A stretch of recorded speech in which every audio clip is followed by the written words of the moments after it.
Hello mga kananay! Bali ito nga pala yung mga nail art na ginawa ko kagabi at ginaya ko nga yung mga laruan ng anak ko. Skin animals pattern nail art design nga itong ginawa ko kagabi mga kananay. Sobrang na-enjoy nga ako sa paggawa mga kananay dahil tingnan mo naman, kuhang-kuha ko nga itong skin animal. Una kong gagawin mga kananay itong tiger. Wala nga pala akong gel polish na kulay orange kaya nagmix ako dito mga kananay at pinagana ko nga yung utak ko na matagal ko nang hindi ginagamit. Charot! Bali nagmix ako ng gel polish na kulay red at kulay yellow. Dapat mga kananay ay konti lang yung red para makuha mo yung ganitong kulay ng pagka-orange.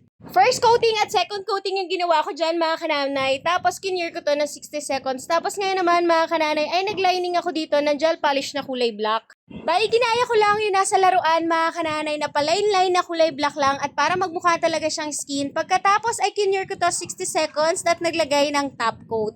Sa second nail art design mga kananay, ang gagawin naman natin yung skin ng zebra.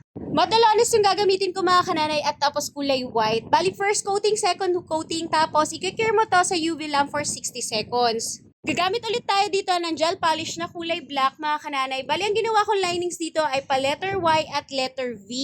Huwag kang mag-alala sa linings mga kananay, basta magmukha siyang parang zebra ay okay na yon, carry na yon. Tools na ginamit ko dito yung thin brush lang mga kananay at nung satisfied na ako dito mga kananay ay kinure ko na to sa UV lamp for 60 seconds tapos nag-apply ng top coat at i-cure ulit sa UV lamp for another 60 seconds. At ayan na ang ating zebra. Ito namang third nail art ay leopard na skin animals ang gagayahin natin. Kung makikita nyo sa laruan mga kananay ay kulay yellow siya kaya naglagay ako ng gel polish na kulay yellow. Tapos magdadat lang tayo ng kulay black dyan. At ang ginamit ko yung dating tools mga kananay. At tingnan nyo na lang yung mga spacing dapat ay hindi dikit-dikit. Tama ba mga kananay ang animals na to ay leopard? I-correct nyo na lang ako mga kananay at i-comment nyo na lang sa comment section dyan.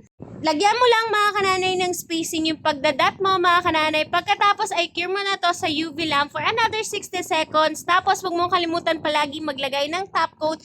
Tapos i-cure mo ulit to for another 60 seconds para tumagal yung nail art design na ginawa mo. At ayan na, meron na tayong skin animals na leopard. O diba, napakadali lang. At ito naman yung ating pang-apat na animals na gagayahin, itong giraffe.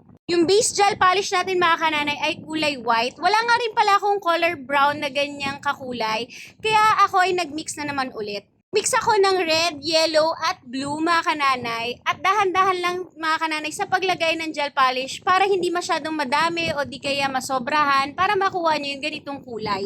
Kung makikita mo mga kananay ay gumamit lang ako dyan ng dating tools ulit. Tapos yung spacing dito mga kananay ay medyo dikit-dikit. Ayan at makikita nyo nga sa mga laruan. Bali ko na ginamit ko yung brush pero hindi ako nasatisfy kaya dating tools na lang yung ginamit ko. Pagkatapos ay i-cure mo to sa UV lamp for 60 seconds. Huwag kalimutan ulit mag-top coat. Ito naman yung panglimang design natin mga kananay. Yung animals na gagayahin natin ay yung cow. Yung base gel polish na gagamitin natin ay kulay white mga kananay. Tapos kung makikita mo ay malawak yung spacing nila.